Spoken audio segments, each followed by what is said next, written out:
Welcome back to America Decides. Lots of reactions nationwide to President Trump's new announcement about global tariffs.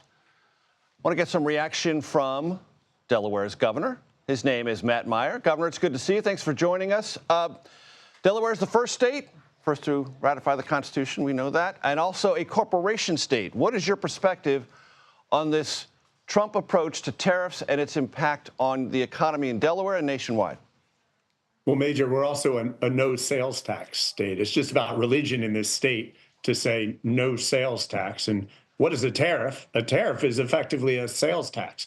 10% at the low end, you're talking about 40, 50% or more on any goods coming from China. Delawareans know that products these days, even products that we traditionally think of as American products, often have components that are coming from foreign countries. So even American-made stuff, we're going to see big jumps in prices. Listen, I actually was sworn in the day after President Trump was sworn in about 10 weeks ago. Since then, what I've heard is Social Security, Medicare, Medicaid are all under threat of being cut. Critical services, educational services for funding for disabled students and for poor students are under threat. Services for veterans potentially disappearing, museums and libraries. And on top of it now, we have to pay a sales tax on all goods. I can tell you Delawareans aren't going to stand for it, and I don't think many Americans are either.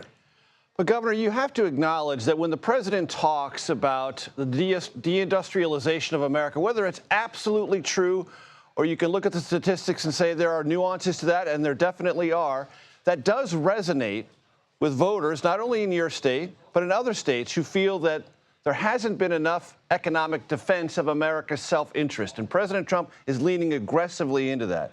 Do you think there's anything Major, I don't know if it's economically or politically?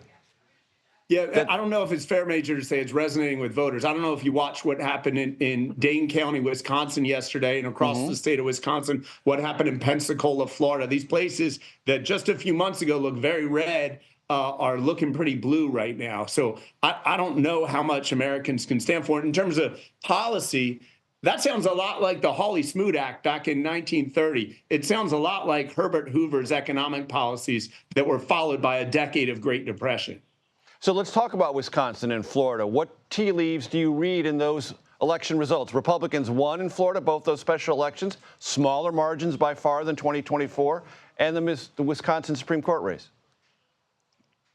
Look, what I see is an America that's getting tired of the gimmicks of a president who's trying to hit headlines every day, but with policy that when you step back and look at it, doesn't really make a whole lot of sense for working families. What I heard from Delawareans when I ran and I was on the ballot the same day Donald Trump was in November is that Americans wanted lower prices. They want a government that delivers efficiency and value. That doesn't mean taking a chainsaw to every government service, and it certainly doesn't mean administering a tax that's a minimum of 10% on just about every good that we buy. You know, I covered the first Trump administration, Governor, and at that time, President Trump's approval ratings hovered in the low 40s, and the White House didn't really care about it because they believed that was the base, and the base was with them, and as long as the base was with them, fine. Now they're above base levels. They're at 50 in our poll. And they were at 51 or 52 just a couple of weeks ago. So, yeah, there's a small bit of erosion, but he's still more approved now than he was then. What does that tell you? Well, that polling's interesting, Major, but that's not what the voters of Wisconsin said just yesterday. And that's not what I'm hearing in Delaware. Listen, if I stood up and proposed a 10% sales tax in Delaware, I don't even know if I'd make it to next week.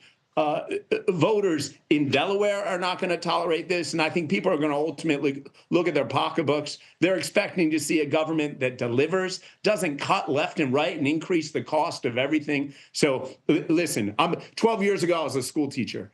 And I didn't get into this for politics. I didn't get into this because I was blue or red. I got into this because I felt like our schools had to deliver for our communities here in Delaware. And I think ultimately, whichever party it is, whichever elected official, the ones that deliver are going to win. And administering a 10% sales tax on Americans is not a way to win.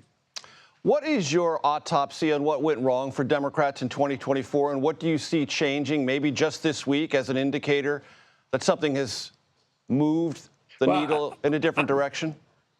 Listen, I don't know what went wrong for Democrats nationally. I know what went right for Democrats in Delaware. And that's we stuck to core messaging that we wanted to deliver high quality schools. We wanted to reduce the cost of living. The price of housing is too damn high, even here in little Delaware. Healthcare is inaccessible and unaffordable. My wife is an emergency room physician, Major. And if you go and see what she sees every day in an emergency room in America, in Delaware, Newark, Delaware, it's downright embarrassing. This is not what healthcare should be in America. I think Americans are fed up. They see a country that should be leading the world and isn't right now, and we need better leadership to do it. I imagine enough of them thought Donald Trump was that guy to deliver the presidency to him. But I think what we saw yesterday in Wisconsin and to some extent in Florida is Americans who continue to be fed up, maybe even more fed up, and want to see something different.